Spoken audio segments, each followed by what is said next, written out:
ala alihi wasallam. Asyhadu an la ilaha illallah wahdahu la syarikalah wa asyhadu anna Muhammadan abduhu wa rasuluh. Alhamdulillah di malam ini Allah memberikan kepada kita sehingga kita bisa istiqomah di dalam menuntut ilmu. Mudah-mudahan ilmu yang kita pahami dijadikan oleh Allah sebagai penuntun untuk kehidupan kita, dunia dan akhirat kita. Mudah-mudahan kita mendapat hikmah dan semoga Allah memberikan bagi kita semua dan menetapkan amin ya robbal alamin. Ya, monggo dok. Iya. Ini siapa mulai dulu, Win? Dia aja dulu ya. Oke. Hmm. Eh, Ustazah, kemarin saya ngulik lagi tentang Ar-Rahman ini. Jadi baru ayat pertama aja sudah rasanya kayak Anjay, ketampar deh, nancep. iya, Baru karena Ar-Rahman gitu iya, doang itu loh. Baru nyadar ya Allah. Maksudnya itu sering kita ucapkan yang Maha Pengasih, Maha Penyayang, tapi gimana gitu baru nancep kemarin itu. alhamdulillah. Itulah yang dikatakan hidayah dan ketika kita mengamalkannya dari ayat tersebut, itulah yang dikatakan taufik. Mudah-mudahan hidayah dan taufik Allah diberikan kepada kita semua. Itu, ya betul. Dok. Perlu telaten, perlu sabar, dan terus perlu berjuang. Eh, Itulah. Ya, sudah. Ustazah mumpung ya, saya masih ingat waktu Ustazah menuliskan apa status mengenai nisfu Sa'ban. Ya, Itu akan kita dapatkan kecuali orang-orang yang itu diantaranya orang yang bermusuhan. Itu dan musyrik, ya. musyrik dan orang yang bermusuhan itu maksudnya bagaimana Ustazah? Nah, ketika Rasulullah SAW bersabda, ketika di malam nisfu Sa'ban, Allah memperhatikan kepada semua makhluknya. Dan pada malam itu Allah memberikan ampunan kepada seluruh makhluknya, kecuali yang tidak diampuni itu orang-orang yang melaksanakan kesyirikan dan dia dalam posisi permusuhan. Artinya bahwa ampunan tersebut diberikan oleh Allah kepada orang-orang yang beriman dan dia istiqomah di dalam melaksanakan ketaatannya.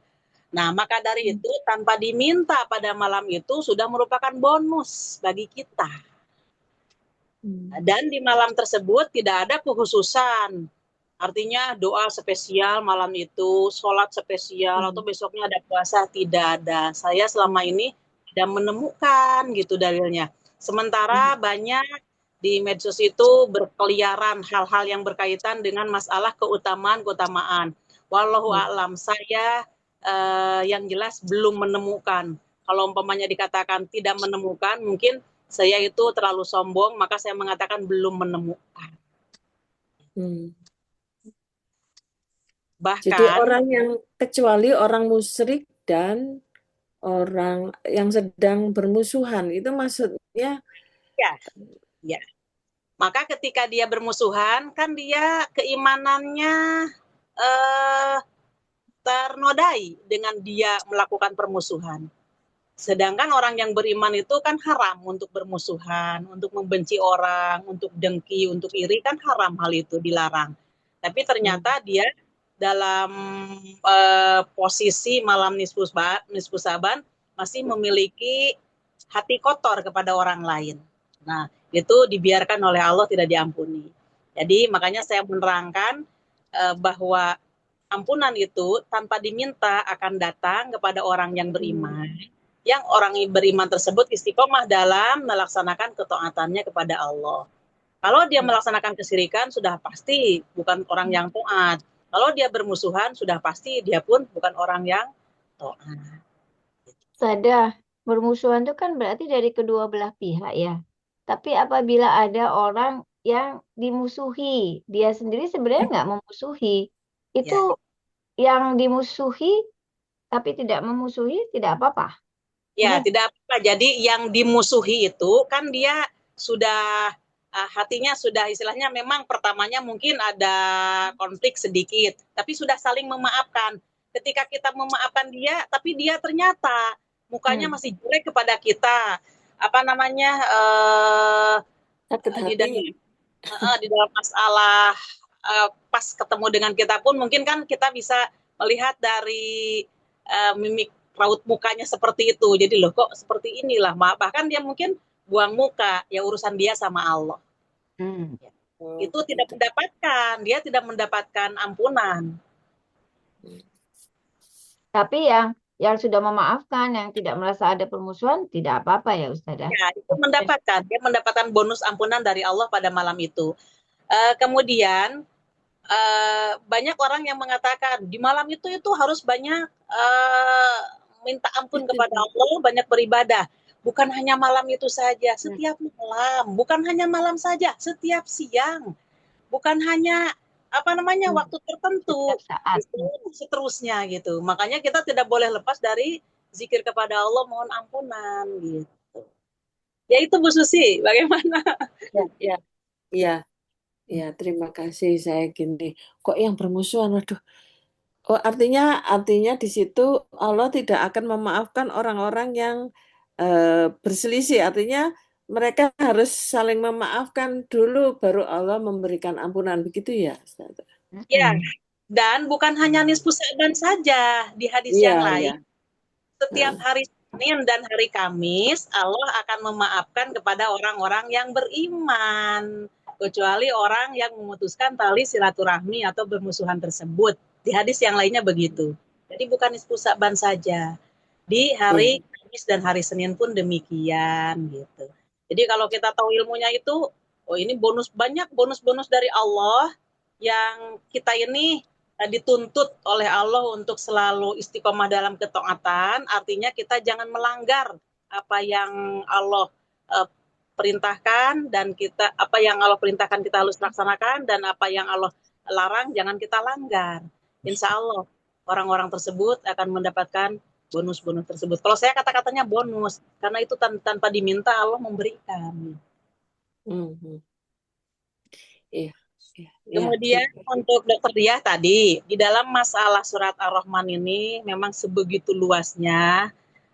Kemudian di dalam kalimat Pabi ayyi ala irabbikuma tukaziban tersebut, itu konotasinya tidak sama.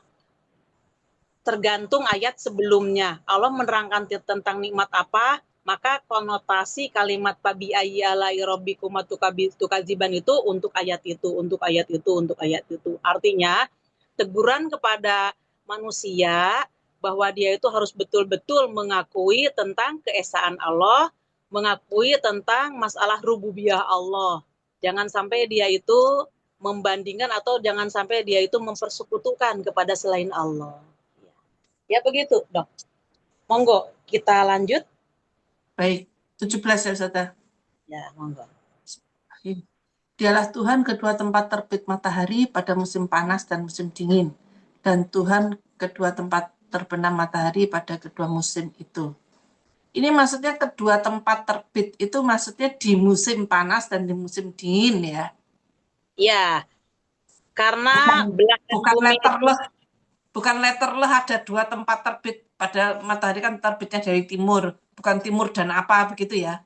Ya, bukan. Akan tetapi ketika di musim panas, titik balik belahan bumi itu kan mataharinya bergeser pelan-pelan gitu kan. Kalau dulu di ilmu bumi itu ada disebutkan bulan-bulannya gitu kan. Kemudian ketinggian 23 derajat sekian, maka itu akan pelan-pelan sehingga siang akan menjadi terasa panjang. Kemudian nanti akan balik lagi ke semula. Maka pada saat itu malam akan terasa panjang. Nah, perubahan-perubahan itu tidak langsung mulai dari langsung truk gitu kan ke titik musim dingin, tapi itu kan pelan-pelan sehingga tahu-tahu loh matahari sudah ada di sini. Biasanya kan matahari itu menyinarinya ke sebelah rumah ini. Kok ini adalah sebagian ini? Oh iya, ini adalah musim dingin. Nah, Di musim tersebut itu merupakan kenikmatan yang diberikan oleh Allah dengan turunnya musim penghujan. Alhamdulillah para petani bisa melaksanakan apa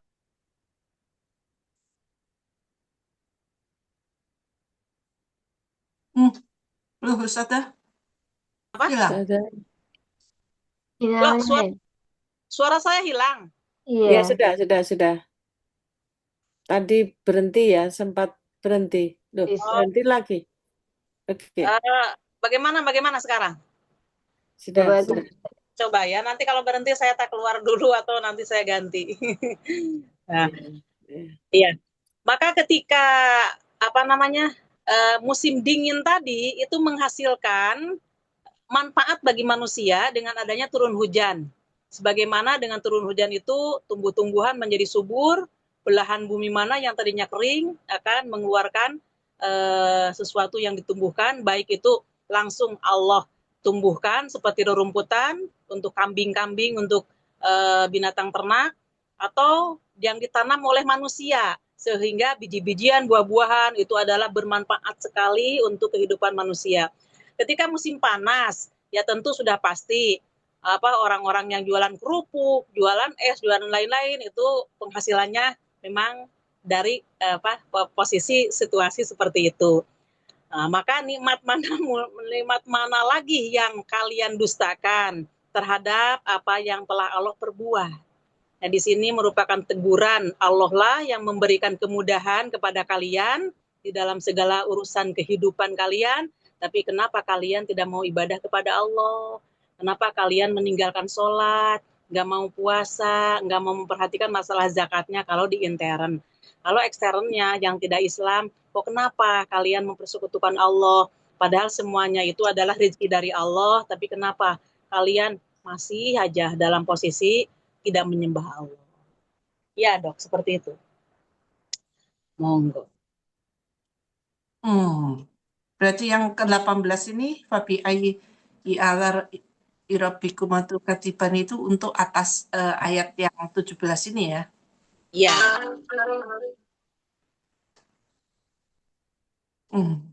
Oke. Oke. Kemarin 13 ini banyak panjang baru Fabi Ayah. ya. Rincian nikmatnya itu. Rincian Iya. nikmat. Monggo lanjut aja, insya Allah kita akan paham. Iya. 19 ya Ustazah ya. Ya. Ya, Win, siapa Win?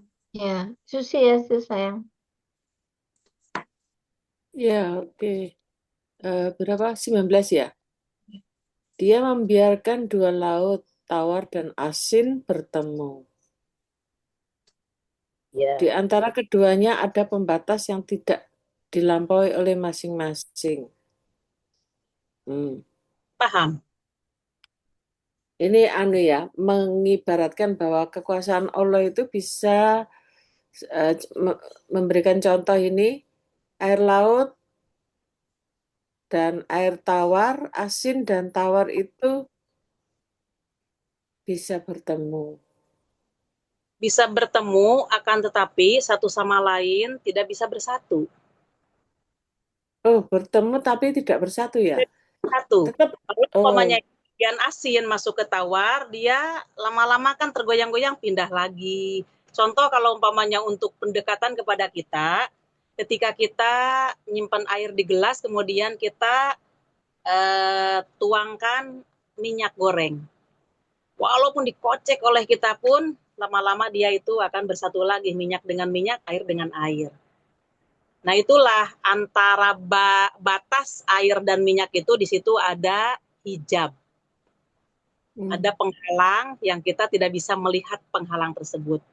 Ya. Tapi kalau dilihat dari segi ilmu fisika kan berat massa air dengan minyak itu lebih tinggi gitu kan, lebih berat massanya. Maka dari itu pasti minyak ada di atas. Ya, jadi masuk ke dalam logika kita karena diterangkan secara keilmuan.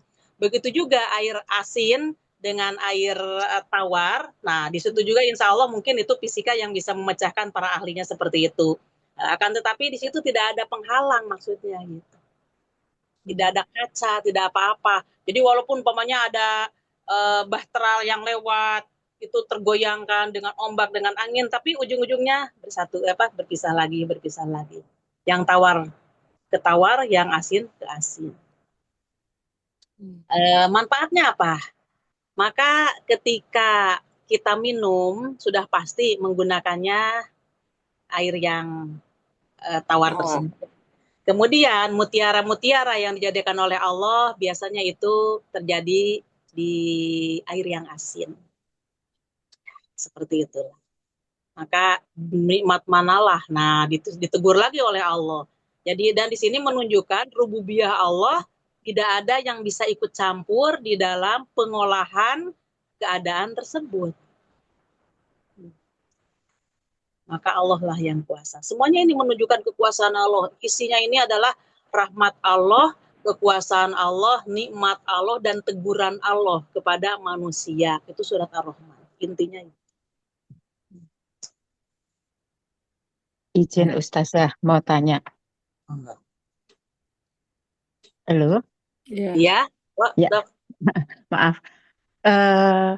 Di dalam ayat ini sebenarnya itu menggambarkan, menganalogikan yang lain, atau memang benar-benar bicara tentang adanya dua laut yang bisa menyatu. Asli. Memang setahu saya itu ada daerah Timur Tengah ya. Putus-putus ya, Dok? Benar berbeda isinya. Ini loh itu mengarahkan bahwa mohon maaf, Dokter Indra, Dokter Wiwit kedengaran jelas nggak, Dokter Indra? Itu saya yang putus-putusin.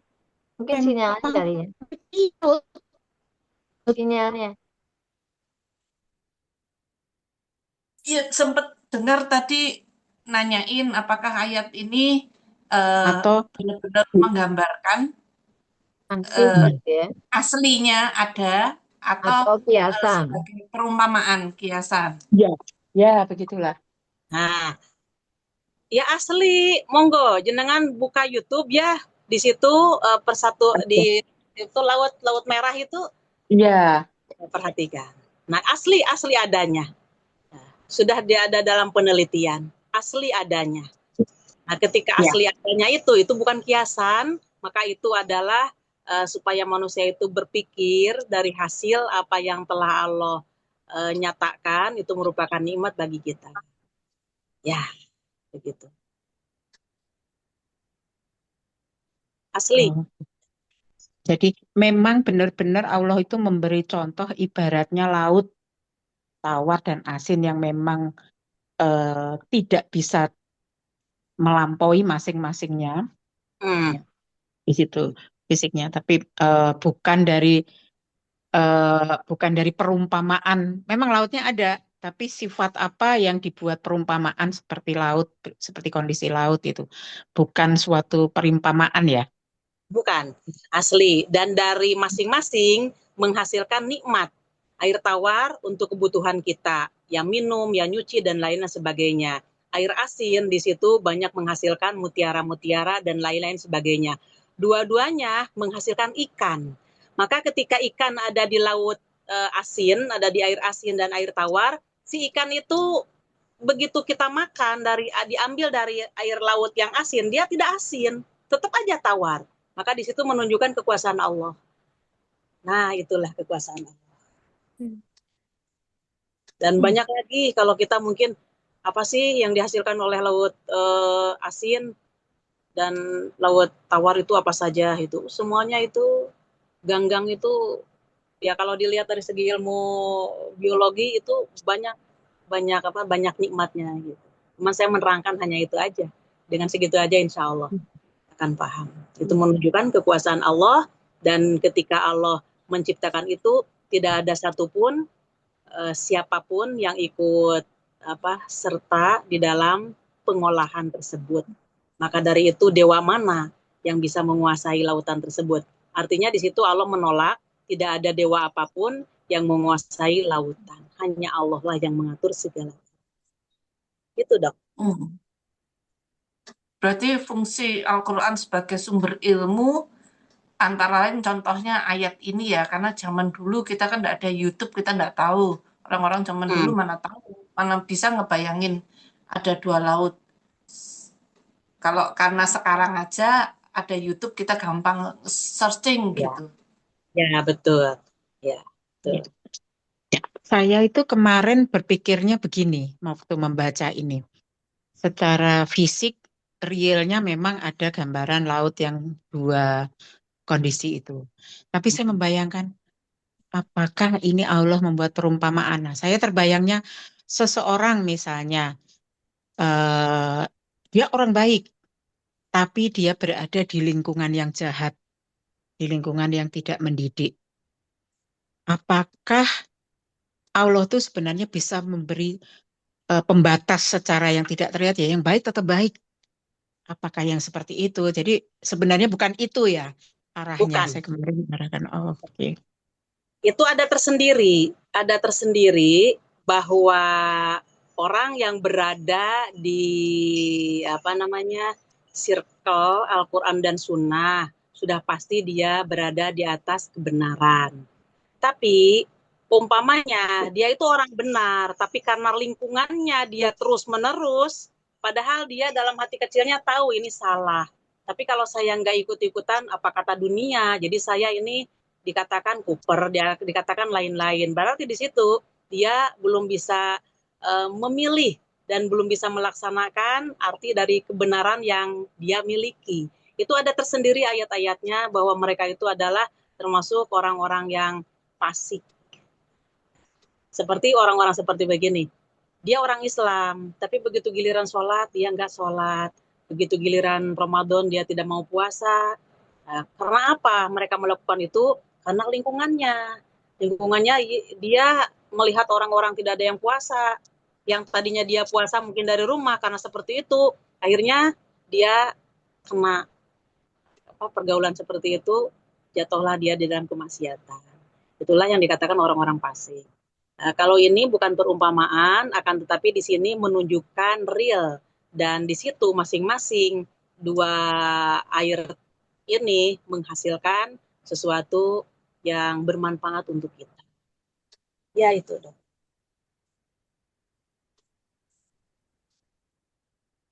Baik. Ya, paham. Lanjut. Langsung kedua-dua ya, Ustazah? Ya.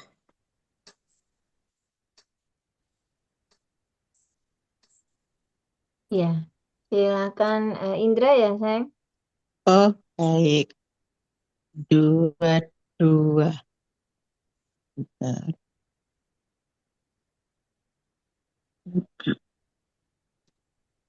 Mana ya? Ini, Makan. Ini. di Ya. dari Makan. enggak Kalau atasnya. yang dua-dua itu yang makan nikmat Tuhanmu manakah yang Yang kau atas. dustakan? Atasnya saya. Oh, dari keduanya keluar mutiara dan marjan itu. Ya. Oh. Keduanya yang Oke. mana? Yang tadi itu, laut sama Dari laut yang sungai. berbeda itu tadi. Ya. Mutiara adalah yang sudah kita ketahui, marjan artinya batuan yang sangat berharga dan berwarna merah. Jadi dikatakan merah delima ya. Seperti itu. Marjan itu apa tadi? Batuan? Batu-batu berharga. Batu-batu berharga yang berwarna merah. Iya. Tapi intan juga dari sungai kan ya Ustadz? Iya. Ya. Itu termasuk jenis marjan juga. Seperti itulah. Maka itu adalah keberuntungan yang diberikan oleh Allah, manfaat dari dua laut tersebut. Dan manusialah yang menikmati dan manusia pula lah yang mengolah untuk menghasilkan finansial dari situ, dan itu harganya sangat tinggi sekali. orang-orang tertentu yang bisa memiliki barang tersebut, maka nikmat mana mudah, nikmat manalah yang kalian dusta. Oh, tipe sirup marjan itu artinya batu mulia toh. Ah, aku tahu. Tahu ya kita ya. Padahal sirup marjan ada yang hijau juga ya dia, warna merah ya. Kalau itu biasanya kecubung, batu kecubung. Ya Allah. Tapi yang muncul Iya, pertama kan merah marjan itu ya. Kesini iya. Ada kuku oranye pandan. gitu. Ya Allah. Iya, Hebat ya. iya. Oke, Lanjut. selanjutnya saya ya. Miliknya lah bahtera buatan manusia yang berlayar di laut laksana gunung-gunung. Maka nikmat Tuhanmu manakah yang kamu dustakan, wahai jin dan manusia? Ini Standar. juga, ya, ini juga bahwa saat kita membuat sesuatu, termasuk ini kapal dan sebagainya, itu sebenarnya itu juga atas izin Allah ya. Dia bisa berlayar tidak tenggelam, itu juga atas izin Allah. Dan itu nikmat luar biasa ya, Ustazah. Saya kemarin lihat film dokumentasi haji zaman dulu, betapa mereka naik kapal, kemudian jalan kaki. Sementara sekarang kita tinggal naik pesawat ya, walaupun 7 jam. Betul-betul nikmat. Jadi betul nikmat mana lagi gitu yang kita dustakan ya Allah. Ketika yang real di dalam masalah bahtera ini, begitu dilihat dari jarak jauh kan sebegitu indahnya bagaikan gunung-gunung kan ya. Gunung-gunung yang berada di atas lautan. Nah, kapal-kapal besar tersebut itu membawa barang-barang yang sangat berharga. Dari negara satu ke negara lain, impor dan ekspornya itu berjalan, maka aman-amanlah, baik-baik sajalah. Padahal sebesar itu kalau menurut logika, ya pastilah tenggelam gitu. Sebagaimana kalau umpamanya jarum dimasukkan, kok jarum lebih kecil malah tenggelam. Tapi kapal segitu besarnya kok enggak tenggelam. Maka di situ di fisika itu ada hukum apa? Yang lebih lebar permukaan bawah, maka dia akan lebih kuat, tidak akan tenggelam, kan begitu. Nah, itu siapa yang menjadikan itu? Jadi di balik itu bukan ilmuwan yang kuasa, tapi justru atas izin Allah lah itu tegak, dan atas izin Allah lah itu seimbang di dalam pembawaan barang-barang tersebut. Dan Allah menyampaikannya dari tepi ke tepi itu, itulah merupakan kekuasaan Allah. Sebagaimana kan kita pernah mendengar kapal apa? Titanic. Titanic itu kan sampai kan yang punyanya itu ngomongnya sombong sekali. Tuhan aja tidak akan bisa pecahkan kapalku, katanya, kapal kami. Akhirnya cuma nabrak apa? Nabrak bongkahan es. Ya kalau menurut logika kan masa gitu besi dengan es kok bisa kalah besi gitu. Nah, disitulah kuasanya Allah. Maka di sini menunjukkan ketika kita mengetahui kebesaran Allah, betapa kita tidak ada kemampuan. Dan kemampuan yang kita miliki itu adalah semata-mata dari Allah. Maka dari itu apa yang perlu kita sombong?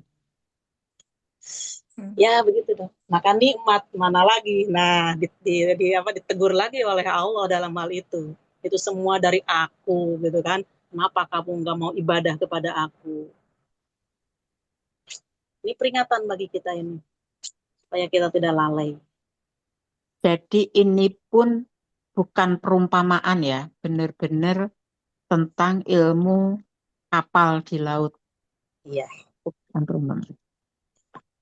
Dan manfaatnya kapal tersebut untuk kita. Kembalinya kan ke kita. Makanya yang ditegur pun manusia gitu kan. Kalau pesawat terbang nggak ada ya? Ada semuanya. Oh, ada semuanya.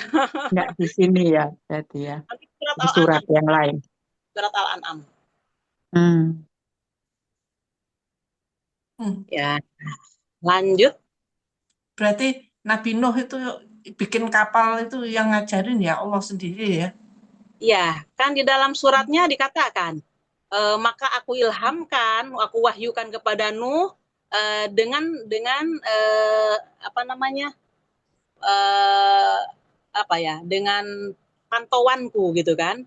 Jadi ketika Nabi Nuh menanam pohonnya pertama Nabi kan disuruh menanam pohon berapa puluh tahun itu udah selesai, maka harus digergaji, harus ini terus oleh Allah itu dibimbing sehingga cara memasang pinggirnya, atasnya semuanya itu adalah semuanya ilham dari Allah. Itulah mukjizat namanya yang diberikan kepada Nabi. Nah, Nabi Nuh membuat perahunya itu atau kapalnya itu dikala matahari lagi panas-panasnya.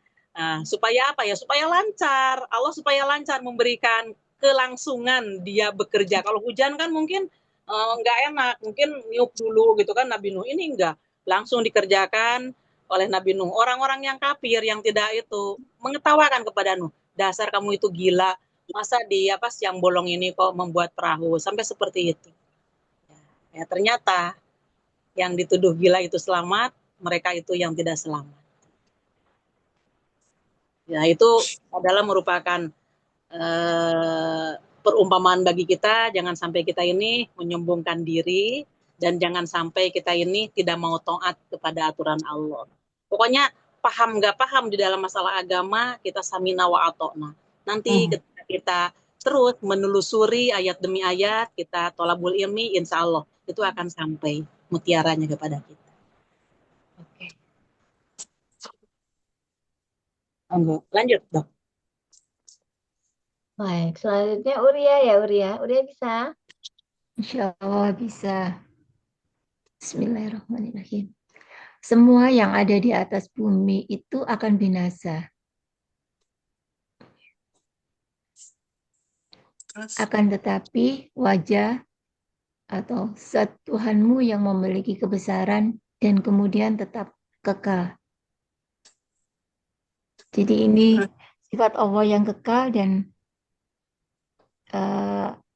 apa yang ada di bumi ini pada saat hari akhir itu binasa. Apakah seperti itu Ustazah maksudnya? Ya, jadi Allah di sini memberikan peringatan kepada semua manusia bahwa penduduk bumi dan penduduk langit dan semuanya pun itu akan sirna, ya, kecuali adalah Allah sendiri yang tidak pernah mati, dan Allah sendiri pula yang akan mengurus segala urusannya. Maka di sini menunjukkan tidak ada sesuatu yang dianggap oleh mereka itu dewa-dewa akan menolong kepada penyembah-penyembahnya. Maka dari itu nikmat Tuhanmu mana lagi yang kamu dustakan dalam hal itu. Karena semuanya Allah yang menjadikan dan Allah akan merusak, dan ketika Allah menghancurkan isi bumi termasuk manusianya, siapa yang bisa menghindar dari apa yang Allah tentukan? Tidak ada. Itu merupakan nikmat dari Allah, memberikan peringatan kepada kita yang masih hidup supaya kita betul-betul berada di atas jalan Allah. Karena ketika kita melaksanakan ketaatan kepada Allah, maka pahala yang akan diterima oleh hamba tersebut dan ampunan yang akan diberikan oleh Allah kepada hamba yang taat. Ya, seperti itu. Lanjut. Baik. Kembali ke dia ya, sayang. Oke, siapa yang ada di langit dan bumi selalu meminta kepadanya. Setiap hari dia menangani urusan. Maka nikmat Tuhanmu manakah yang kamu dustakan? Artinya? Jadi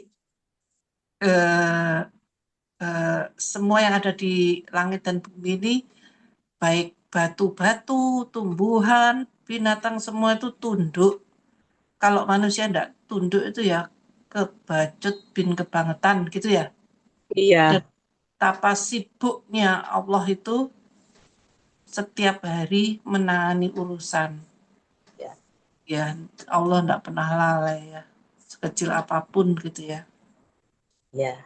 Yas'aluhu mang fis samawati, meminta kepada dia, kepada Allah, siapapun yang ada di langit. Artinya di sini menunjukkan yang di langit dan yang di bumi pun tidak luput dia membutuhkan Allah. setiap harinya, setiap detiknya. Wa pisaan. Maka dari itu setiap waktu dia dalam keadaan sibuk. Artinya Allah itu sibuk melayani doa-doa, mengabulkan doa-doa, melayani ampunan, mempersiapkan pahala. Akan tetapi dalam hal ini Allah tidak repot. Kalimat Allah menyibukkan itu artinya supaya manusia itu tahu apa yang dia kerjakan, Allah mempersiapkan pahalanya. Ketika manusia itu berdoa, Allah mengabulkannya. Bagi Allah itu tidak repot gitu. Cuman ada kalimat di sini setiap waktu dia dalam kesibukan. Jadi Allah itu disibukkan, tapi tidak sedikit pun Allah merasa lelah. Monggo Dokter Dia untuk menjelaskan ini, buka ayat kursi ya. Ayat kursi. Ayat kursi itu kan Al-Baqarah. 3 ya. 255. Monggo. Hah?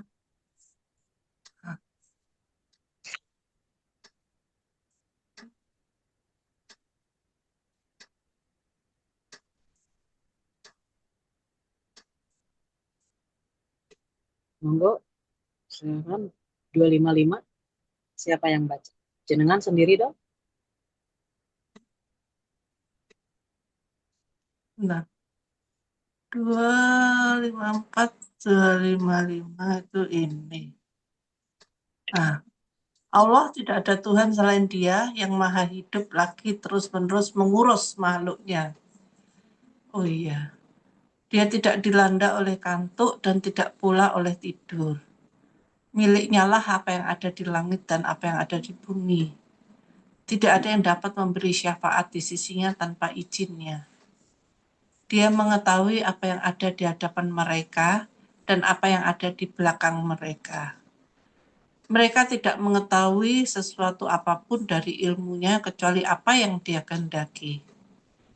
Kursinya, maksudnya ilmu dan kekuasaannya meliputi langit dan bumi. Dia tidak merasa berat memelihara keduanya.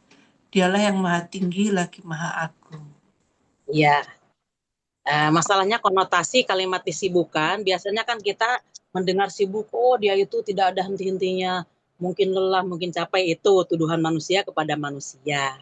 Tapi Allah menyibukkan itu dalam artian supaya kita paham. Ketika banyak manusia berdoa, Allah lah yang mengabulkan.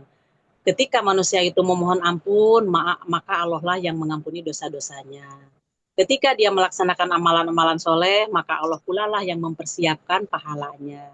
Jadi kan menurut kita, oh iya Allah seperti itu. Tapi kesibukan Allah dijawab oleh ayat kursi tadi. Sedikit pun Allah tidak lelah di dalam mengurus manusia dan isinya, langit dan bumi, semuanya makhluknya, tidak ada lelah sedikit pun bagi Allah. Kita terjawabkan oleh itu. Gitu. Jadi disinilah maha kuasanya Allah, dan itu adalah merupakan nikmat bagi kita ketika kita memanjatkan doa dikabulkan oleh Allah. Ketika kita mohon ampunan, Allah mengampuni. Terus kalau umpamanya Allah tidak mengampuni, bagaimana? Ya rugilah kita. Maka di sini Allah menjelaskan segala-galanya di dalam sunnahnya, di dalam hadisnya. Terutama waktu sepertiga malam ketika orang itu mau bangun melaksanakan sholat tahajud, setiap malam, sepertiga malam Allah turun ke langit dunia. Nah, kalimat Allah turun ke langit dunia ini, ya sudah kita terima. Jangan dibayangkan bagaimana langkahnya, bagaimana itunya, nggak usah. Dan kita pun tidak bisa membayangkan Allah, karena kita belum melihat Allah. Akan tetapi kita yakinkan bahwa Allah itu maha kuasa dan begitu adanya. Nah, kita dikabulkan untuk mendekatkan pemahaman kita bahwa Allah itu selalu mengabulkan. Kan kalimatnya gini, barang siapa yang meminta kepadaku di sepertiga malam tadi, barang siapa yang meminta ampunan kepadaku, aku akan ampuni. Barang siapa yang dia minta sesuatu urusan dunia, akan aku kabulkan. Dan sesuatu yang dia inginkan masalah akhirat, aku pun mempersiapkan untuk dia. Nah, sampai seperti itulah motivasi Allah untuk hambanya, dan itu merupakan betul-betul akan dirasakan oleh orang-orang yang melaksanakannya. Insya Allah, mudah-mudahan kita termasuk orang yang melaksanakannya pun. Bagaimana, Baik. Dok? Jelas. Iya. Ya. Lanjut. Ya, bentar. Ya lah.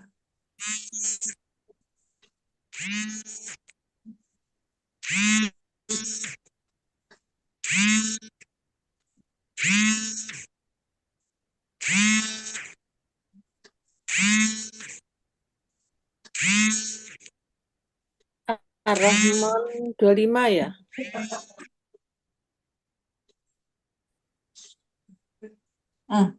Sekarang 25. 31. 3 Oh, 31. Sud. Oh, Iya. sudah 31 ya? 31. Oh ya, tadi kan ini siapa adalah Tuhan sementara pada dia Oh iya, menangani iya, urusan. iya, Ya. iya. Nah, nih. Baik. Sekarang Susi ya, Susi. Oke, 31 ya. Kami akan mencurahkan perhatian kepadamu, wahai manusia dan jin. Maka Ya. nikmat Tuhanmu manakah yang kamu dustakan, wahai jin dan manusia? Ya. Jadi manusia itu, jin juga Selalu. dapat perhatian ya. Dapat perhatian Iya. sama Allah.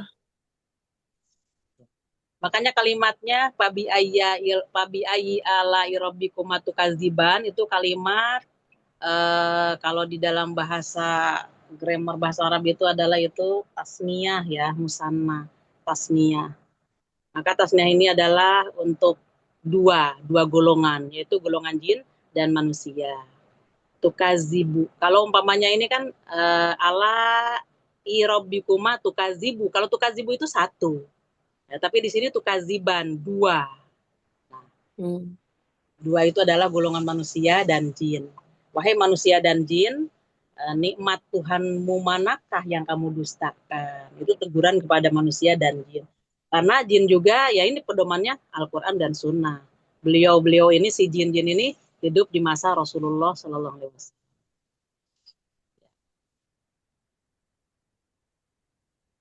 Jelas ya? Jadi jin ini meskipun berbeda dengan kita, alamnya itu juga mendapat perhatian dari Allah ya, Ustazah. Iya. Kita tahu ada berita dari Allah ini. Sana perugulan ayuhas sakolan.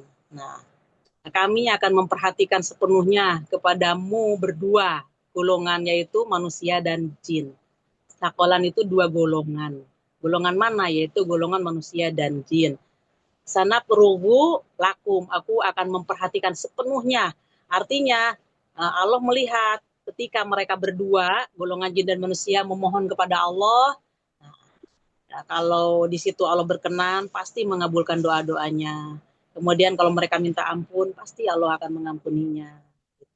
Maka ketika orang itu dan jin memohon ampun kepada Allah, maka Allah mengampuninya. Sehingga dosa-dosanya manusia dan jin sudah bersihlah ketika Allah sudah memberikan ampunan. Itu merupakan nikmat bagi jin dan manusia. Wahai manusia dan jin, nikmat Tuhanmu manakah yang kamu dustakan? Jadi tidak ada selain Allah yang bisa mengampuni dosa.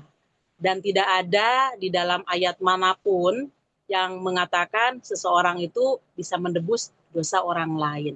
La waziru wazirotan wizro ukhra. Seseorang yang menanggung dosa tidak bisa dia menanggung dosa orang lain. Begitu juga dalam hal pahala. Monggo. Kalau ada yang belum jelas, ditanyakan dulu.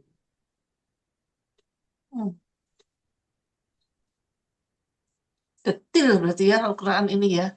Dosa itu ditanggung sendiri, tapi haji bisa dihajikan. Nah, karena ada dalil, itu yang dikatakan karena ada korinah lain, jadi kita nggak bisa, makanya ketika kita mempelajari Al-Quran itu, nggak boleh kita langsung 5 ayat, itu tidak akan bisa paham. 1 ayat, dan 1 ayat pun kalau itu panjang, maka satu kalimat. Maka di dalam grammar bahasa Arab itu kan, kalimat bahasa Arab atau bahasa Indonesia atau bahasa manapun terdiri dari titik. dan terdiri dari koma. Nah, itu punya arti. Titik dan koma itu di dalam grammar itu banyak arti sekali. Gitu. Dia belum sampai ke titik kalau hanya koma. Nah, nanti dijelaskan lagi dengan kalimat-kalimat seterusnya. Jadi tahulah tujuannya. Gitu. Itulah fungsi daripada nahwu sorof atau grammar bahasa. Lanjut. Ini untuk mohon maaf saja. Kami akan mencurahkan perhatian kepadamu itu apa karena ayat sebelumnya itu Allah kan sibuk gitu. Jadi Iya, manusianya takut kalau nanti sibuk tidak diperhatikan kita gitu ya. Ngambek. bukan sibuk tidak diperhatikan. Justru sibuknya Allah itu karena mengatur. Ada orang yang dia berdoa kepada Allah, maka Allah, ya bahasa kita kan. Allah sibuk mengabulkan doa. Allah sibuk mengabulkan doanya.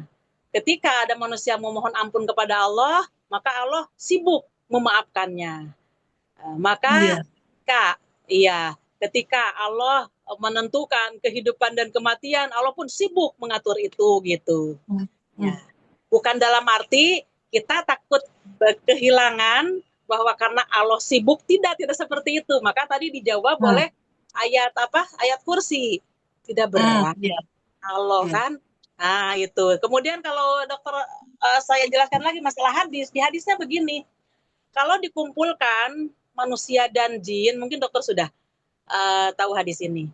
Kalau wahai manusia dan jin, seandainya kamu berkumpul di suatu lapangan, kemudian kamu meminta kepada Allah, maka Allah akan mengabulkan permintaanmu, dan apa yang aku berikan kepada kalian tidak merubah posisi rezeki yang ada di sisiku. Sampai seperti itu. Kayanya Allah dan mudahnya Allah ketika Allah memberikan perhatian di dalam mengabulkan keinginan hambanya. Gitu, Dok. Berarti penekanan ini ya. Ayat ini penekanan ayat yang di atasnya itu ya. Bahwa sibuknya itu bukan sibuk ngapain gitu, justru memang sibuk memperhatikan kamu. Manusia gitu ya. Jadi memperhatikan kami akan memperhatikan sepenuhnya kepadamu, hei manusia dan jin. Makanya ketika kita beribadah harus betul-betul sungguh-sungguh supaya kita itu betul-betul mendapatkan apa yang kita inginkan. Itu mananya. Jangan sampai kita lalai ketika kita berdoa, jangan sampai kita lalai ketika beribadah, begitu pula ketika kita mohon ampun, jangan ada kelalaian. Jadi harus serius dan serius.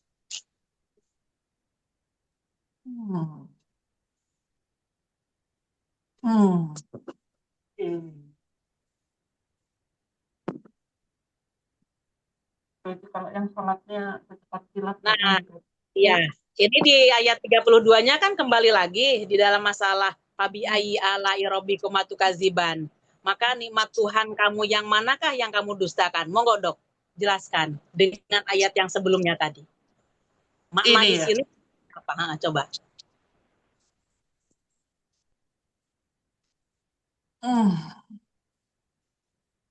Ya,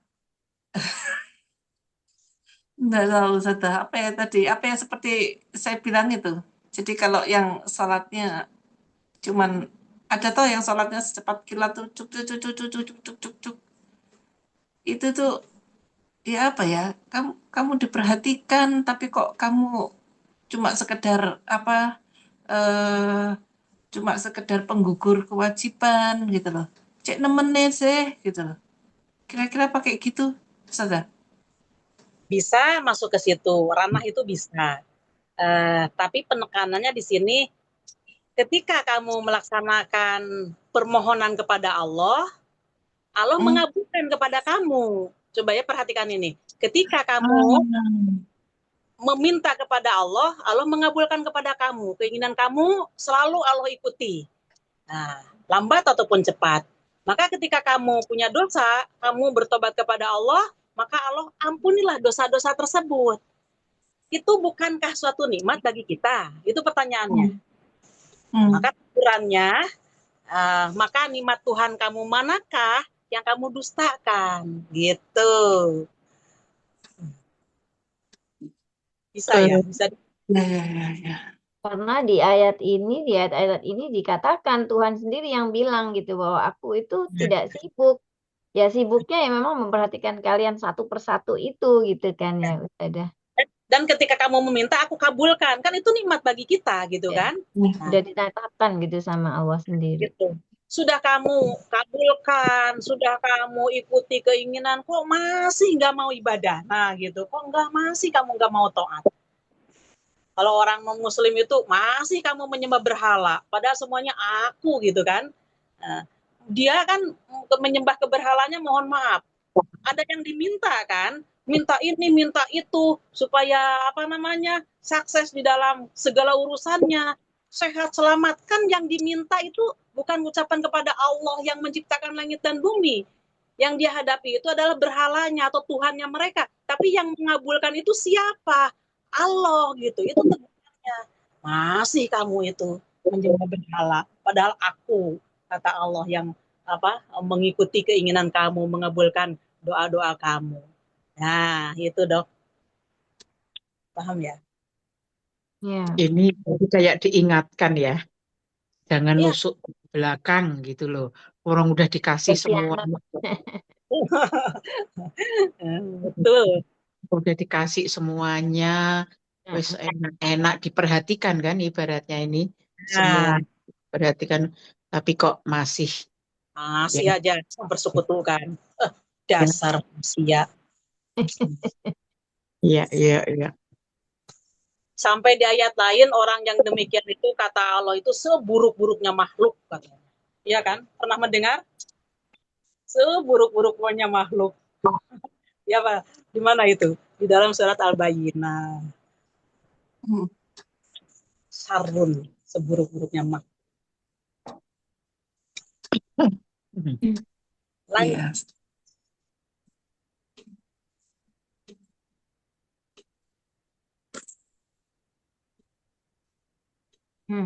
Ini saya sekarang ya. Oh, ada Indri ya. Indri bisa baca kan? Oh ya, Assalamualaikum warahmatullahi wabarakatuh. Oke. Wahai segenap jin, 33. Ya. Wahai segenap jin dan manusia, jika kamu sanggup menembus atau melintasi penjuru langit dan bumi, tembuslah. Kamu tidak akan mampu menembusnya kecuali dengan kekuatan dari Allah. Maka nikmat Tuhanmu manakah yang kamu dustakan, wahai jin dan manusia? Jadi di ayat ini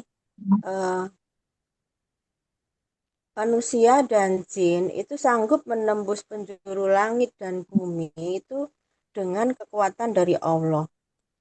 Jadi itu merupakan nikmat dari Tuhan yang tidak mungkin kamu dustakan. Gitu ya Ustazah?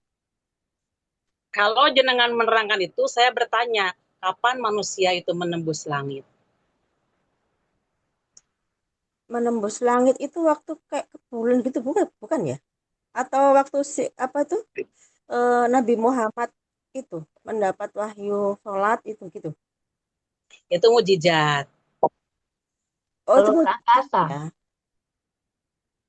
Di sini mananya, ya, hey, kumpulan jin dan manusia, ini statoktum, jika kalian mampu, kalian sanggup antan kudu min aktoris samawati untuk menembus penjuru langit dan bumi, maka lintasilah. Kalau kamu mampu menembus langit, silahkan kamu tembus. Dan kamu kalau mampu menembus bumi pun silahkan lintasi itu. Dijawab oleh Allah selanjutnya, la tangfuduna illa bisultan. Kamu tidak dapat menembusnya melainkan dengan kekuatan. Artinya apa? Hei manusia, kamu tidak akan bisa melarikan diri dari hukum-hukum Allah. Kamu tidak akan bisa melarikan diri dari takdir Allah. Allah sudah menentukan hukum itu pada kalian, jin dan manusia. Nah, maka kadunglah kamu sudah dijadikan seperti itu dan Allah sudah memberikan takdir kepada masing-masing, taatlah gitulah. Gitu. Disuruh sholat nggak mau, nanti begitu datang kematian, terus kamu bisa nggak menyelamatkan diri dari siksanya Allah? Kamu bisa nggak melarikan diri dari siksanya Allah? Kalau kamu mampu, dan itu tidak akan yang bisa yang mampu di dalam melepaskan diri. Contoh, di dalam masalah takdir aja yang menimpa kepada kita. Ketika kita diuji oleh Allah yang kecil aja, kita akan dikasih batuk pilek oleh Allah. Nah, kita tahu nggak itu terjadi kepada kita? Mampu nggak sebelum itu terjadi kepada kita, kita mampu nggak untuk melepaskan diri supaya kita tidak batuk dan pilek? Siapapun orangnya tidak akan bisa karena itu sudah merupakan takdir Allah kepada dia. Nah, begitu sudah fenomena itu muncul, nah baru di situ kita ikhtiar. Gitu. Dan itu pun mengikuti perintah Allah. Maka ketika Allah sudah menakdirkan dia batuk pilek, nggak usah, loh kok begini, kok begini. Jadi istilahnya nggak apa ya, nggak sambat lah, nggak keluh kesah dalam hal itu, terimalah. Gitu. Memang ini sudah waktunya aku ini bapil seperti ini. Nah, didampingi oleh untuk orang yang beriman itu didampingi oleh ilmu. Maka barang siapa yang Allah kehendaki seseorang itu diuji oleh musibah tersebut, kalau dia sabar maka akan menjadi penggugur bagi dosanya. Nah, dengan ilmu itu, ya alhamdulillah memang ini merupakan penggugur bagi dosa saya. Alhamdulillah ya Allah, gitu kan. Nah, tapi sifat manusia itu sangat sangat pelit gitu dan sangat dia itu tetap tidak taat. Artinya apa? Sudah tahu bahwa sakit itu akan menggugurkan dosa, tapi dia berusaha untuk melepaskan dari gugurnya dosa itu. Dengan cara apa? Dengan cara supaya badan kita sembuh itu bagaimana gitu. Kan ke situ larinya. Iya. Bagaimana, Dok? Ustazah, Ya. di sini kan disampaikan tentang menembus langit, menembus penjuru langit dan bumi, tembuslah. Nah, saya membayangkan dengan kalimat ini berarti yang tadi Ustazah sampaikan, ke atas lah nembus langit dan ke bawah lah nembus bumi. Itu kalau bukan kekuatan dari Allah nggak akan mampu menembusnya. Nah, sekarang ini kan ilmuwan-ilmuwan itu kan banyak yang di Rusia, di Cina, sedalam-dalamnya menembus bumi. Kemarin itu sampai berapa kilometer, sampai suhunya nggak terkira itu, dihentikan karena suhunya sudah sangat tinggi. Ini apa nggak nantangin ya? Bukan, maknanya bukan begitu. Kalau itu adalah merupakan peradaban yang diberikan oleh Allah, kemampuan dia untuk menggali secara keilmuan dan untuk meraih sesuatu yang dihasilkan dari bumi. Bisa jadi kalau seperti itu. Ini yang dimaksud dengan maknanya adalah dia kocar kacir.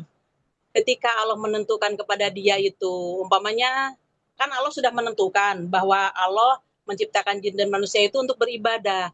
Ternyata dia itu tidak mau melaksanakan ibadah itu. Nah, ketika dia tidak mau melaksanakan ibadah, Allah akan memberikan siksa kepada dia. Bisa nggak dia melarikan diri dari siksa tersebut? Makanya saya contohkan tadi masalah takdir kecil aja. Allah akan memberikan kepada kamu suatu ujian, yaitu batuk pilek. Bisa nggak kamu melepaskan diri dari batuk pilek itu? Itu mananya. Itu, Dok. Ustazah, Ya. ya. Lanjut, Dra. Enggak, saya lanjut aja kamu di. Aku tadi cuman membayangkan ke atas sama ke bawah yang nembus bumi tadi. Lanjut di, dah paham. Kamu tidak akan mampu menembusnya. Jadi ini Allah sampaikan bahwa kita pasti nggak bisa ya, kecuali dengan kekuatan dari Allah. Berarti sebetulnya ada orang, yaitu yang diberi kekuatan dari Allah. Ini disampaikan nggak di hadis? Siapa aja yang yang pernah dia itu Rasulullah itu yang waktu naik ke itu Ya, itu kan merupakan mukjizat yang memang kalau Allah memberikan kekuatan, kemampuan, ya itu pun bisa, itu udah pasti bisa diterimanya karena tidak semuanya orang yang bisa menembus langit. Penekanan menembus di sini si orang itu mau melarikan diri dari hukum Allah. Ketika dia mau Oh, dari hukum Allah tadi, disuruh sholat nggak mau, disuruh ibadah nggak mau, silahkan. Kamu mau melarikan diri kemana? Walaupun kamu melarikan diri, di sini tidak ada tempat selain pemilik Allah. Langit itu milik Allah, bumi itu milik Allah. Tetap aja kamu itu dalam pantauan Allah gitu. Kemanapun kamu berada melarikan diri, tetap kamu itu akan dijerat oleh hukum Allah. Itu dok maknanya. Pengecualian tadi ketika Rasulullah SAW Isra Mi'raj, kecuali Allah memberikan kekuatan. Iya, di sini pun menunjukkan itulah kebesaran Allah. Dan kita lebih yakin bahwa ketika Allah memberikan kepada Rasulullah mukjizat Isra Mi'raj, itu adalah semuanya full kekuasaan Allah. Maka ketika kita membayangkan dengan logika, tidak bisa masuk logika. Maka siapa? Abu Bakar itu kata-katanya, walaupun ada berita yang lebih dahsyat dari itu, kalau itu dari mulutnya Muhammad, aku beriman katanya. Nah, jadi kenapa diterimanya dengan iman, dengan hati, bukan logika. Kalau untuk memperkuat, silahkan dokter baca di surat Al-Qiyamah ya dok, surat ke-75 dok.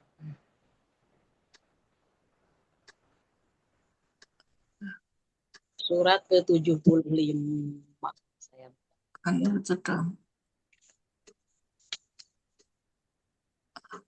Surat ke-75. Apa? Surat ke-75, surat Al-Qiyamah. Oh ini Al-Qiyamah ya.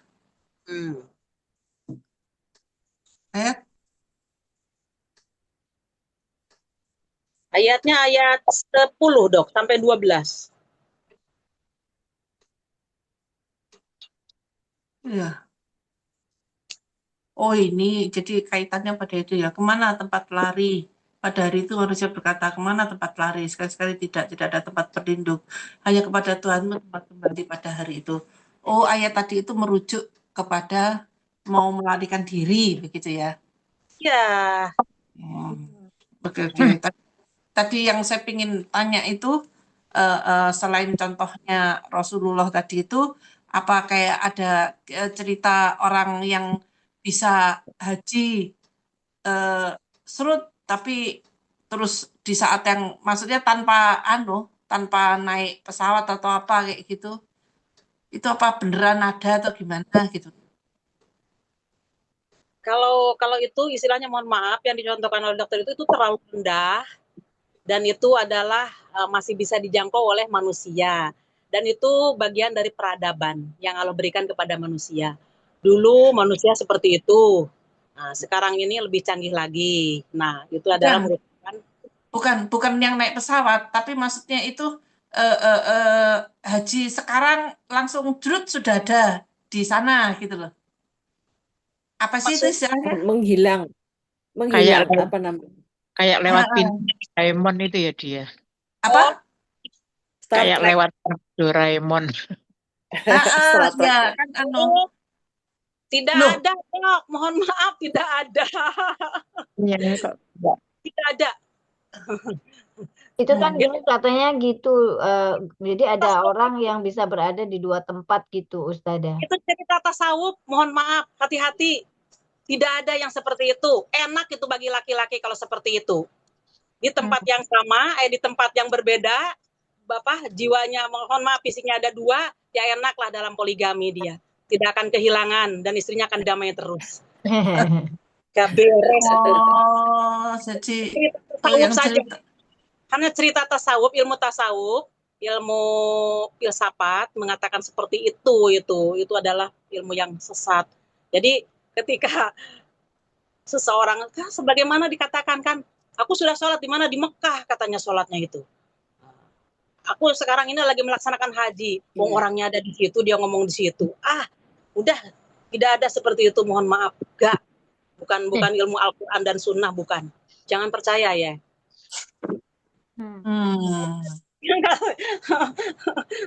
Ilmu Doraemon. Iya. Hanya itulah yang menyesatkan kepada anak-anak itu. Maka ketika ada ilmu yang sesat seperti itu sampai kepada anak-anak, anak-anak percaya apa yang dibacanya? Ya Latif 1000 kali. Ya Latif, ya Latif. Akhirnya dia ngambang seolah-olah badan itu. Ya diangkat oleh jin mungkin. Enggak, jangan percaya. Hmm. Iya, iya, iya. Oke, Ustazah. Ini sudah jelas ya. Di ayat apa yang tadi yang kiamat itu kan Iya. berkata manusia pada hari itu kemanakah tempat lari? Maka sekali-kali tidak bisa kamu untuk melarikan diri dari hukum Allah. Termasuk di dunia ini.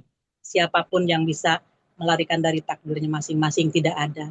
Bahkan dia sendiri pun tidak mengetahui apa yang akan terjadi pada dirinya. Maka Allah menuntun supaya dia itu memahami hukum Allah, yaitu dia harus mempelajari Al-Quran dan Sunnah. Insya Allah dari situ dia akan paham. Dan hidup ketika dia didampingi oleh ilmu syar'i, rasanya akan nyaman, akan tumakninah, akan adem ayem. Insya Allah seperti itu. Ya dok, lanjut dok. Di Ar-Rahman lagi ya. Iya. Kelima. Baik, Indra lagi ya. Sayang Indra. Halo? Halo? Halo? Indra ya sayang? Bisa baca? Ya. Bentar. Ayat berapa nih? Kelima. Sebentar. Ayat berapa? Nggak ada anunya. Nggak ada nomor. Kelima. Oh ya. Ayat berapa, Win? Yang ini. 35 ini. Yang di depan, yang ada di ini. Sebentar. Kok Di saya bawahnya kan 36. 35-nya? Oh, ini kepadamu, wahai jin dan manusia. Ya. Ya, nggak ada angkanya. Ya, Kepada nggak ada. wahai jin dan manusia, disemburkan nyala api dan ditumpahkan cairan tembaga panas, sehingga kamu tidak dapat menyelamatkan diri. Ya, ancaman dok. Monggo, jelaskan. Iya, nggak ada tempat buat lari Mm-mm. kalau itu tadi dilanggar. Ya. Daripada lari malah kamu kena hukuman dari Allah ya. Terus Iya. nikmatnya di mana itu, Ustazah? Nikmatnya di sini Perbedaannya merupakan sama ya. Juga ono nek kalimat iki nikmate di. Lah ini di bawahnya itu. Maka Di nikmat Tuhan bawahnya manakah apa? yang kamu dustakan? Soalnya nikmatnya dikasih tahu, makanya kamu jangan sampai ke nikmatnya saya mau situ menjelaskan. gitu. Nikmatnya apa? Nikmatnya bahwa kita ini sudah dikasih peringatan lewat Al-Quran ini, jangan kamu terjadi seperti itu. Oh. Paham? Diutusnya Rasulullah SAW basyiron wa najiron untuk memberikan kabar gembira dan untuk memberikan peringatan. Hati-hati loh ya, kalau kamu tidak sholat, kamu tidak puasa, gitu kan? Inilah yang ditimpakan oleh Allah. Peringatan kepada kita. Nah, dengan adanya peringatan Al-Quran ini, maka nikmat Tuhanmu manakah yang kamu dustakan? Karena kalau kamu melanggar aturan Allah, inilah akibatnya. Gitu dong. Paham? Hmm. Iya. Peringatannya itu ya. Mm-mm. Sudah Siap. dikasih kunci jawabannya. Ya. Iya. Iya, Ustazah. Lanjut. Lanjut saya ya. Maka apabila langit terbelah, lalu warnanya menjadi merah mawar seperti kilauan minyak, terjadilah kengerian yang hebat. Eh, ini Kapan itu terjadi, Dok? ini waktu kiamat itu ya. Ya. Nah, kiamat belum terjadi, Allah sudah menjelaskan tentang yang goib. Maka orang yang beriman itu alladzina yu'minuna bil ghaibi, yaitu orang-orang yang beriman terhadap goib. Artinya ketika kita tidak tahu dan kita tidak bisa bayangkan, maka Allah menjelaskan tentang begitulah gambaran kiamat itu. Maka kita dengan beriman, apakah kamu tidak takut dengan hal seperti itu? Nah, ketika kita dikasih tahu hal seperti itu dan kita merasa takut, maka hendaklah kamu mentaati aturan Allah dan Rasul-Nya. Maka dengan adanya peringatan itu merupakan nikmat bagi kita. Maka tegurannya tetap, Fabi ayyi ala'i rabbikuma tukadziban. Sudah diperingat. Ini sampai ayat ini semuanya cambuk buat saya, Ustazah. Lah kok dibilang indah sampai dibilang ada surat ini apa namanya surat Ar-Rahman itu pengantinnya Al-Qur'an itu ada yang bilang seperti itu. Terus maksudnya ini apa saya kebanyakan dosa apa gimana ini ya? Kok yang saya rasakan itu gitu loh. Ya makanya jawabannya Fabi ayyi ala'i rabbikuma tukadziban kan, Dok? Itu udah paham, udah diperingat. Alhamdulillah ya Allah, saya ini masih bisa memahami ini. Jadi saya sangat takut sekali. Saya tidak akan mau melakukan hal-hal yang dilanggar oleh engkau. Kan gitu akhirnya kita. Jadi begitu mempelajari tambah takut itu tambah terus kepada kita. Sehingga paling tidak kita tidak akan melaksanakan maksiat ketika kita membaca ini. Iya Dok, gitu Dok. Halo. Indahnya tuh karena surat ini itu banyak apa ya, jagain kita ya. Betul. Mengingatkan dan menegur. Ya.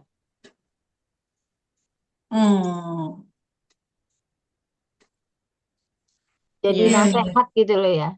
Nasihat gitu. Iya. Saya jaga bolak-balik diingetin nih, kamu mau ngoles apa, yang kamu dustakan apa, bolak-balik gitu. Kalimat itu kan diulang-ulang. Kesimpulan dari Al-Qur'an ini. Ya. Ya. Tuh. Ya, Ustazah. Lanjut Dok. Baik, selanjutnya Uria ya sayang. Maka pada hari itu manusia dan jin tidak ditanya tentang dosanya. Maka nikmat Tuhanmu manakah yang kamu dustakan, wahai jin dan manusia? Ini pada saat hari kiamat ya. Ya, paham nggak mananya ini? Monggo, yang jeli ya. Pada hari itu manusia dan jin tidak ditanya tentang dosanya. Gimana ini Ustazah? Kan Belum. memang sudah belum apa ya? Pada saat hari akhir itu kan dikumpulkan ya Ustazah. Iya. Di Terus alam kemudian tidak ditanya tapi sudah keluar sendiri rapotnya. Iya, betul. Apakah seperti itu? Kenapa itu bisa terjadi? Melalui ayat ini.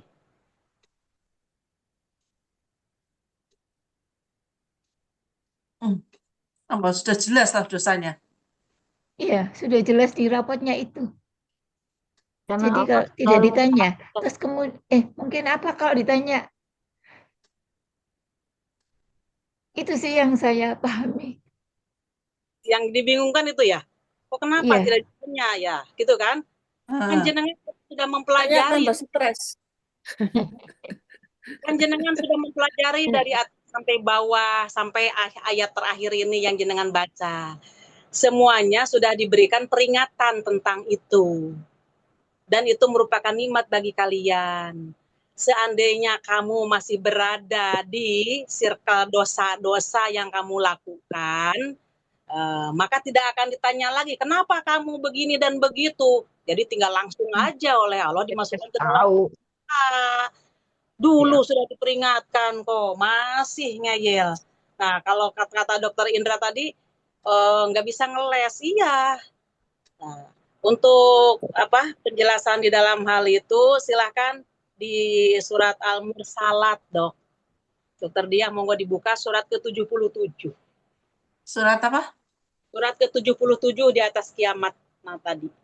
Surat ke-77 Al-Mursalat.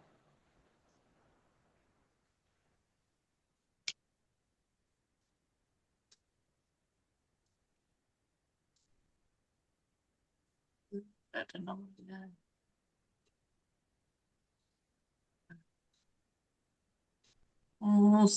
Mursalat ini ya. Ya. Di ininya, di apa namanya, di 34-nya supaya lebih jelas saya menjelaskannya. 34, 35, dan 36.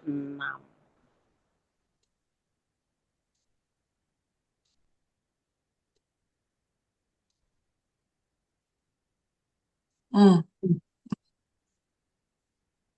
Celakalah pada hari itu para pendusta kebenaran. Inilah hari ketika mereka tidak dapat berbicara. Mereka tidak diizinkan berbicara sehingga dapat meminta maaf. Oh, Paham sekarang iya, maknanya? iya. Kemarin sudah dikasih tahu. Ah, itu. Iya. Kemarin sudah dikasih tahu. Tapi kamu mendustakan. Kalimat mendustakan artinya dia tidak mau menjalankan peringatan tersebut. Peringatan adanya di mana? Di Al-Quran. Artinya orang itu nggak mau ngaji, nggak mau mentadaburi Al-Quran, sehingga tidak paham. Makanya jangan kaget sekarang ini maksiat itu merajalela di mana-mana karena dia jauh dari Al-Quran. Masya Allah. Jadi itulah akibatnya. Ya, ya begitu dok. Paham ya? Maka pada hari itu kebinasaanlah bagi orang-orang yang mendustakan. Nah, mereka pada hari itu manusia-manusia yang berdosa itu tidak bisa berbicara lagi. Kalau dia bisa berbicara, pasti dia akan minta maaf kepada Allah. Ya Allah, maafkan aku selama hidup di dunia. Ya itu sudah terkunci. Dan balasan dan pada hari itu dia hanya menerima balasan apa yang dia lakukan selama di dunia. Maka Ar-Rahman inilah yang berbicara. Sudah dikasih tahu semuanya, tapi kenapa kamu masih melakukan itu? Sebenarnya kalau kamu menggunakan akal yang sehat dan bisa berpikir, itu sudah merupakan nikmat bagi kamu. Karena sebelum itu terjadi, maksudnya neraka di wabur rizatil jahimu lima yaro, ketika neraka itu diperlihatkan kepada orang yang melihatnya. Nah, kamu sudah dikasih tahu supaya selamat dari neraka itu bagaimana. Sudah ada di dalam Al-Quran dan Sunnah. Maka dari itu, di hadis yang lain kan sering saya sampaikan juga, Ulu ummati yadhulunal jannah. Kata Rasulullah, semua umatku akan masuk surga, ilaman aba, kecuali yang enggan. Ditanyakan, wahai Rasulullah, apakah ada orang yang enggan masuk surga? Dijawab oleh Rasulullah secara diplomasi, barang siapa yang taat kepadaku, maka dia akan masuk surga. Dan barang siapa yang durhaka kepadaku, maka dia enggan. Hmm. Jelas kan? Makanya korelasi antara ayat dengan ayat itu merupakan penjelasan.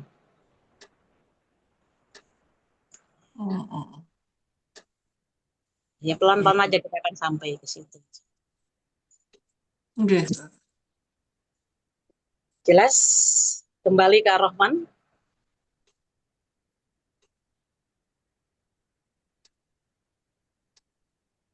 Hmm. 41, 42 ya.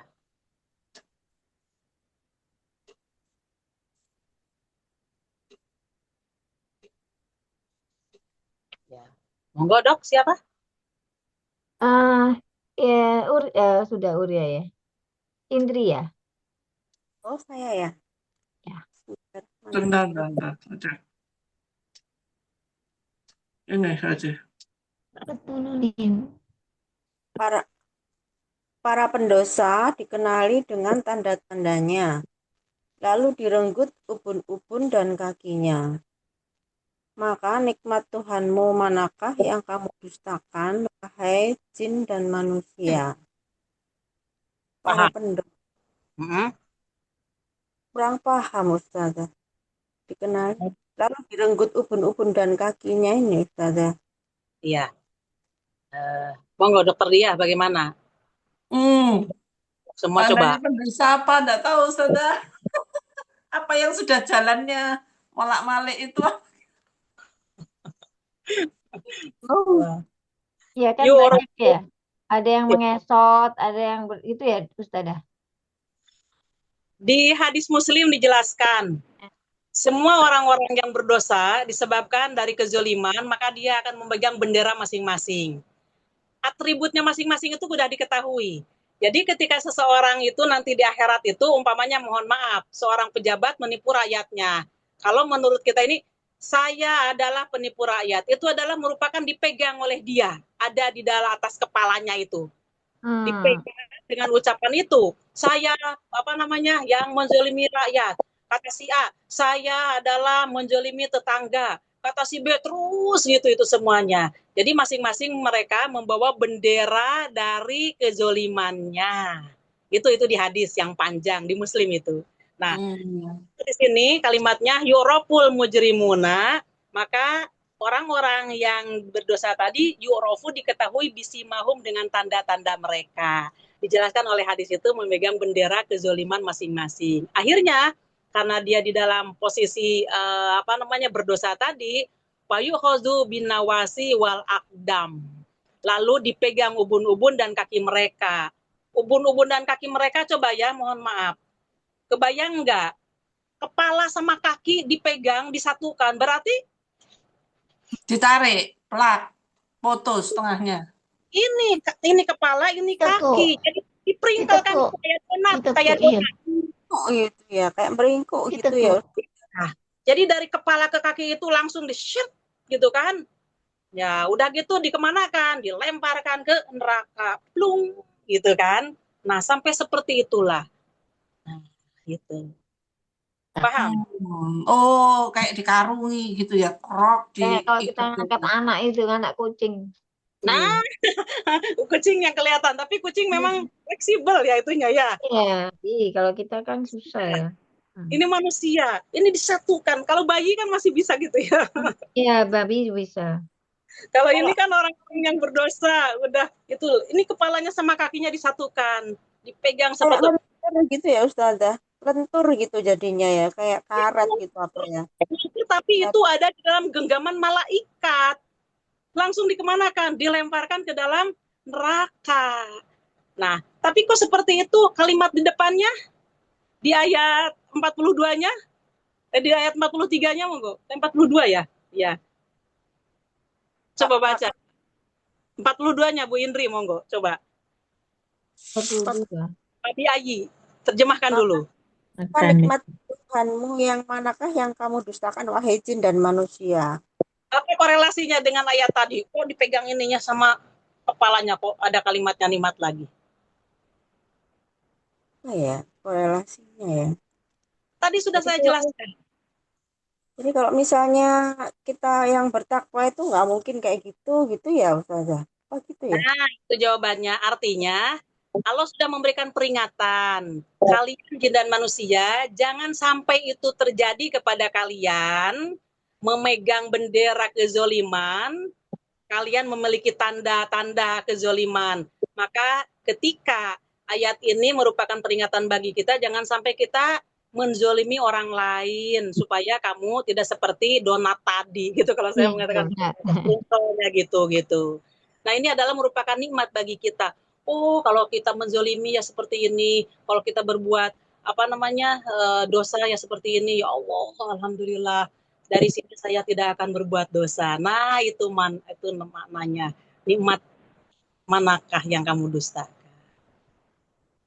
Bagi orang yang mau nurut itu juga. Kalau nggak mau nurut, ya tetap aja di situ. Wama tasyauna illa yasha Allah. Dia tidak akan bisa nurut kecuali atas kehendak Allah. Maka dari itu Rasulullah membimbing kepada kita, ya musoripal qulub, sorip qulubana ala ta'atika. Wahai Allah yang memalingkan hati, palingkanlah hatiku untuk berada dalam ketaatan kepadamu. Nah, itu. Jadi tanpa kekuatan Allah kita tidak akan mampu. Monggo, ada pertanyaan? Ya udah jelas Ustazah. Jelas ya. Monggo, Dokter Dia, Dokter Indra semuanya. Bagaimana? Dokter Wiwin semuanya bagaimana? Udah jelas? Iya, Iya, berat. iya. Walaupun Pertanyaan ringan tapi berat. Pertanyaannya sudah hafal doa yang tadi yang saya sampaikan? Ya musyrifal qulub? Belum. Belum. Ya muqallibal qulub. Ya musyriful qulub.